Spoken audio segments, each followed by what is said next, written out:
14. novembrī Daugavpils pašvaldībā godināti grantu programmas Impulss remigrācijas veicināšanai konkursu uzvarētāji. 4 uzņēmēji, kas jau uzsākuši vai tuvākajā laikā uzsāks savu biznesa ideju īstenošanu pilsētā. Kopumā dalībai konkursā, kura mērķis ir sniegt finansiālu atbalstu remigrantiem uzņēmēju darbības uzsākšanai vai attīstībai pašvaldības teritorijā, bija iesniegti 11 projekti. Vērtēšanas komisija atbalstījusi 4 no tiem. Šī programma, ko finansiāli atbalsta gan Daugavpils pašvaldība, gan Latgales plānošanas reģions, šogad uzsākta paralēli grantu programma Impulss, kas Daugavpilī pastāv jau vairākus gadus. Cerēsim, ka tas, ko mums nodemonstrē, tās biznesa idejas, viņas veiksmīgi tiks realizētas. Un gribu tiem, kuri diemžēl šoreiz palika aiz borta, paziņot, ka nākamā gada sākumā tiks izsludināta atkārtota atlase.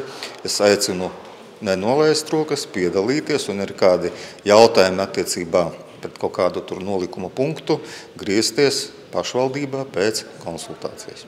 Šeit ies paralēli vismaz, cik es atceros, 25. 26. gadu ies reemigrācijas un kopā paralēli Impulss. Ja? Es domāju, tas pozitīvi ietekmē jaunu darba vietu radīšanu, vispār biznesa vidi pašvaldībā, un pilsēta sāk dzīvot. Saņemto grantu apmērs ir no 10 līdz 16 tūkstošiem eiro. To ieguvēji darbojas dažādās jomās, gan skaistumkopšanā, gan veselības aprūpē un sociālo pakalpojumu jomā, gan ēdināšanas biznesā. Taču visi kā viens atzīst, Impulss remigrantiem ir reāls atbalsts cilvēkiem, kuri pat ilgus gadus nodzīvojot ārzemēs, tomēr sapņo par atgriešanos dzimtajā pilsētā un ir gatavi cītīgi strādāt, īstenojot šeit savas idejas.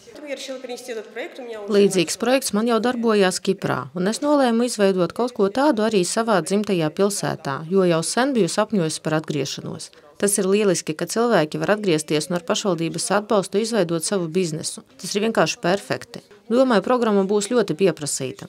Es pazīstu tiešām daudz cilvēku, kuri vēlas atgriezties, un es viņus iedrošinu, lai nebaidās, vēršas domē pēc atbalsta un viss izdosies. Tas taču ir lieliski arī pilsētas attīstībai. Es nolēmu startēt kā reemigrējis cilvēks, atbraucis no Somijas, kuras nodzīvoja 5 gadus, arī piedāvāt savu pakalpojumu šeit. Liekas, tas ir ļoti labs atbalsts tiem, kas atbrauc, jo patiesībā daudziem cilvēkiem bail atgriezties, viņi uzdot jautājumu, ko tad es te darīšu. Tāpat arī bija man. Ārzemēs tur citas finansiālas iespējas un tā tālāk, bet kā es jau arī teicu pateicībā Mēra kungam, ka tieši šīs te māju sajūtas nekur nav tādas. Impulss remigrantiem un vietējiem uzņēmējiem turpinās pastāvēšanu arī nākamgad, un jau pēc dažiem mēnešiem plānots izsludināt nākamo pieteikšanās kārtu. Tāpēc jaunu biznesa ideju autori jau var ķerties klāt biznesa plānu izstrādei un tiek aicināti sekot līdz informācijai pašvaldības vietnē www.daugavpils.lv. Sižetu sagatavoja Daugavpils valstspilsētas pašvaldības sabiedrisko attiecību nodaļa.